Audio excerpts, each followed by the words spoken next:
All right, welcome everyone to another deep dive. And today we're taking a look at something pretty serious, a developing legal situation involving, well, Jay-Z. Oh yeah, this one's got a lot of people talking, for sure. Definitely. And we've got, some interesting sources for this deep dive. We're looking at an article from Rolling Stone magazine, and then also we've got this like really active Reddit thread. So Oh wow, so we've got like the professional legal side and then what everyone's saying online. That's exactly, yeah, kind of gives us a full picture. And the big question we're exploring here is, well, can accusations of a really serious crime, can they just kind of disappear because, I don't know, too much time has passed? that's a big one, and it really brings up the whole like statute of limitations thing, and especially with something like sexual assault. Yeah, no kidding. So, okay, so let's back up for a second, give everyone the rundown. So, Rolling Stone is reporting that a Jane Doe is suing, get this, both Jay-Z and Sean Diddy Combs. Whoa, both of them. Yeah.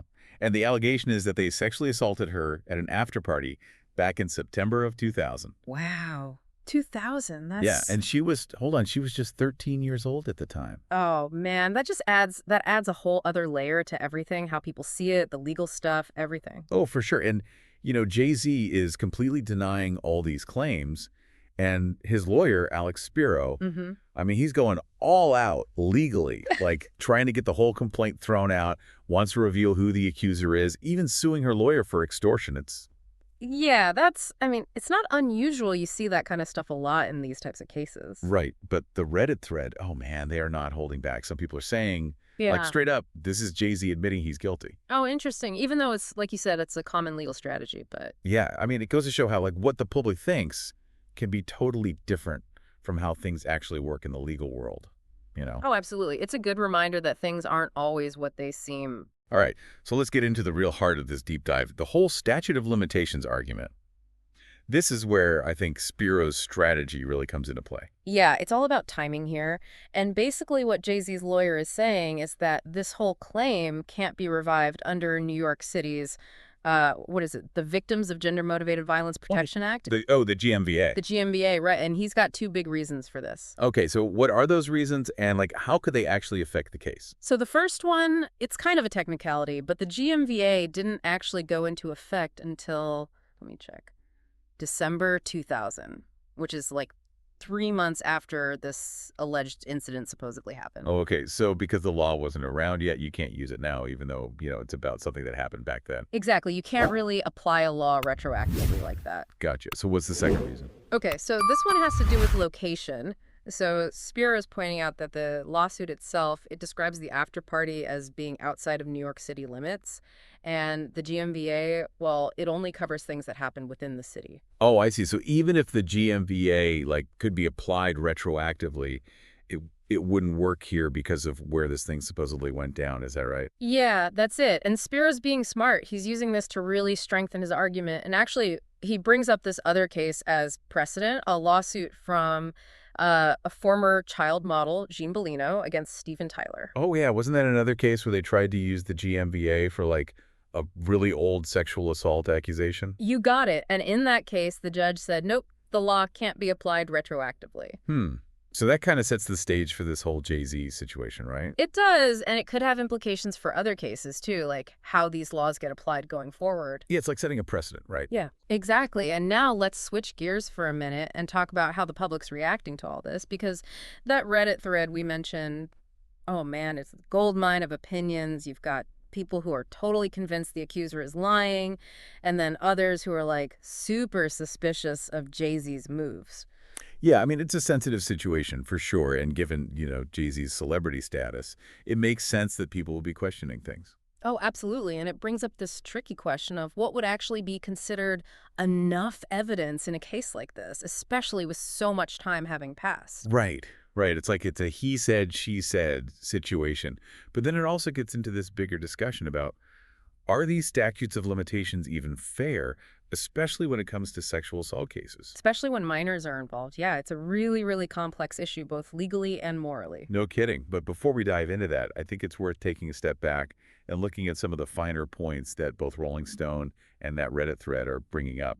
Oh, yeah, good point. Let's unpack that a bit. So one thing that stood out to me is that Spiro, in his filings, he doesn't actually say that the assault didn't happen.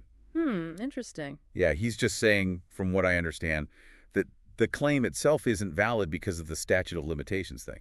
So he's not denying it outright, just saying it can't be legally pursued because of how much time has passed. Right, exactly. So it's definitely a calculated legal move. It is, for sure. But then on the other hand, you've got the judge, and Rolling Stone mentions that the judge in this case has already denied a bunch of Spiro's requests to, like, speed up the rulings. Oh, really? Yeah, and that kind of suggests that this whole thing is going to go through the normal legal process, which, could take a while. It's not going to be a quick decision. Doesn't look like it. The judge isn't fully convinced by Spiro's arguments, at least not enough to just toss the whole case out right away. Okay, well, this is definitely getting interesting, and we'll be breaking down all this even further in part 2 of this deep dive. All right, so we're back diving deeper into this whole legal battle surrounding these accusations against Jay-Z. And I think, we've laid out the basics. We've seen how some of the experts are reacting, what the public's saying. Right. So now let's really dig into the whole statute of limitations thing, because as we mentioned, it's a major part of Jay-Z's defense. Yeah, absolutely. And Jay-Z's lawyer, Alex Spiro, he's really making the argument that this lawsuit from, Jane Doe, it's simply too late. Right. Like time's up, and he keeps bringing up that Victims of Gender-Motivated Violence Protection Act, that GMVA. Yeah, the GMVA, which, it was passed in New York City to give victims of sexual assault, more time to actually come forward with their accusations. Exactly. But Spiro's saying it doesn't apply here because it was enacted after the alleged assault already happened. Right. And that seems pretty straightforward. But I'm guessing, there's more to it than that. Right.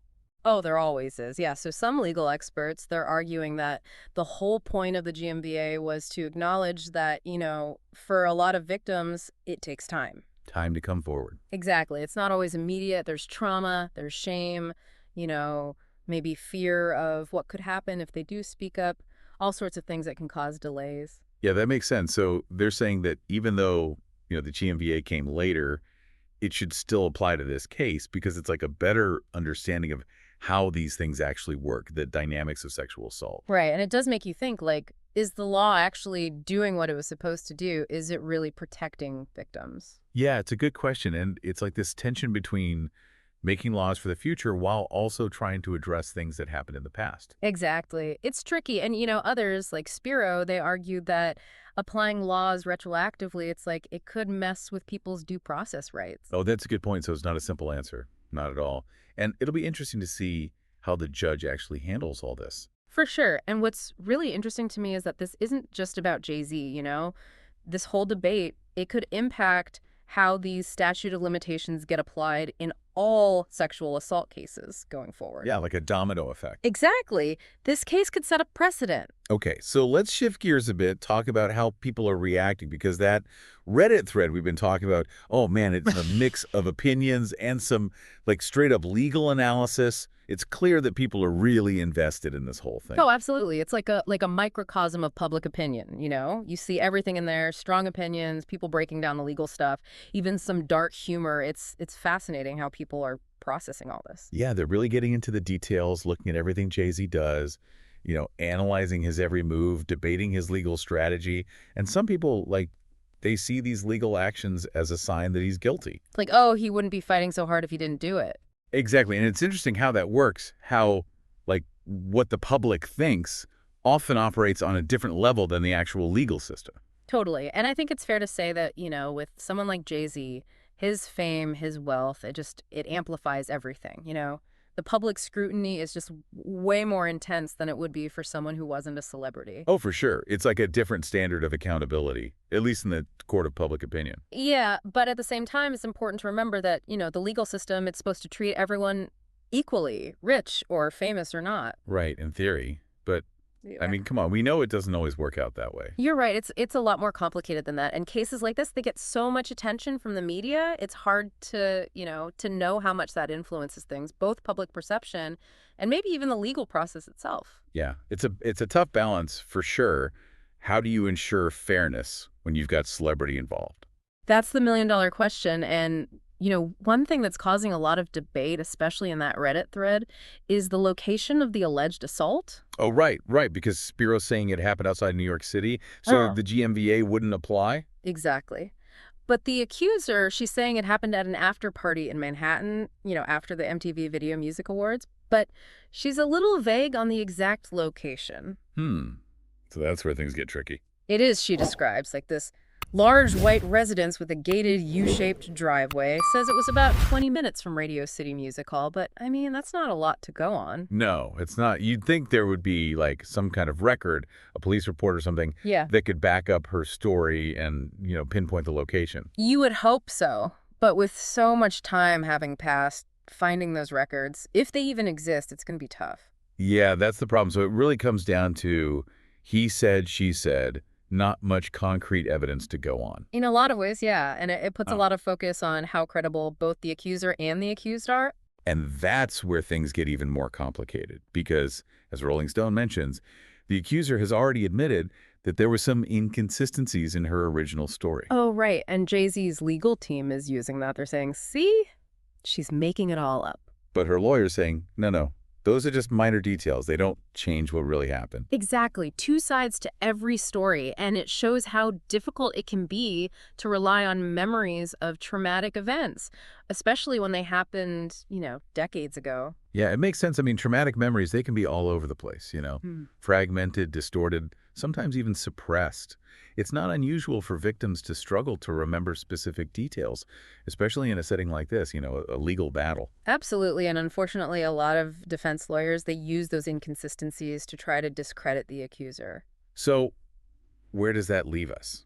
We've got this complex situation, no easy answers.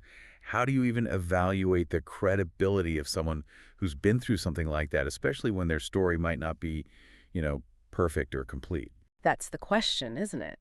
And it speaks to this need for, I think, a better understanding of how trauma affects memory and how we, as a society, how we approach these cases, these really difficult cases. It's a reminder that the legal process, it should be about fairness, about being impartial, but it also needs to acknowledge that these situations, they're complicated, they're messy. Well said. Well said. This deep dive has been, eye-opening, that's for sure. And we're going to continue exploring all this, the legal stuff, the ethical considerations, all of it in part 3. Welcome back to the deep dive. We're wrapping up our look at these accusations against Jay-Z, his legal strategy, everything surrounding this case. It's been a lot to unpack. It really has. We've gone through the legal stuff, the ethics of it all, looked at those statute of limitations arguments, and of course, you can't ignore how much public opinion plays a role. Yeah, we've seen how Jay-Z's lawyers are really focused on the technicalities, the letter of the law, while the accuser's lawyer is talking about her experience, the trauma, and those inconsistencies that have come up in her story. And then you've got that whole online discussion, that Reddit thread. People are going through everything with a fine-tooth comb, speculating, debating, trying to figure out what it all means. It's wild. One thing that really struck me from that thread was just how much anger and frustration people have towards Jay-Z for even using the statute of limitations as a defense. It's like they see it as, a way to get away with something. Yeah, I get that. It feels like he's using a loophole, especially when you consider the allegations that this was a minor at the time. Right. It makes you wonder if the law as it is really doing enough to protect victims, especially those who might have experienced abuse as children, It's a real concern, and this case also shows that power imbalance that often exists in these situations. You've got Jay-Z, a wealthy, influential figure, top lawyers, and then you have this anonymous accuser who may not have those same resources. It's hard not to think about that. It makes you question if everyone really has equal access to justice.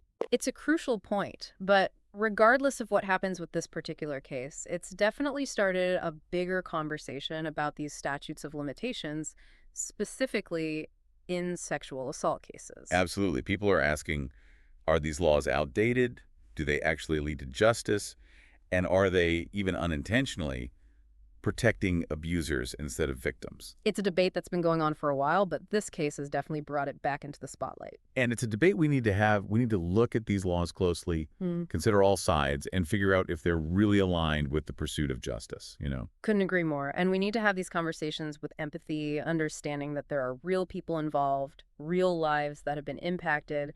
It's easy to get lost in the legal arguments, but it's important to remember the human side of things. So well said. So as we wrap up this deep dive, what are your key takeaways? What stands out to you from all this? For me, it's a reminder that the law, it's rarely simple. There's so much nuance, complexity, and you always have to remember the personal stories that are woven into these legal battles. And public opinion can be powerful and fast, sometimes even before there's any kind of legal decision. And I think most importantly, this case shows us that we need to keep talking about how we as a society, how we deal with these allegations, how we support victims, and how we ensure that the legal process is fair for everyone. Those are all really important points. And as we sign off here, I want to leave our listeners with something to think about.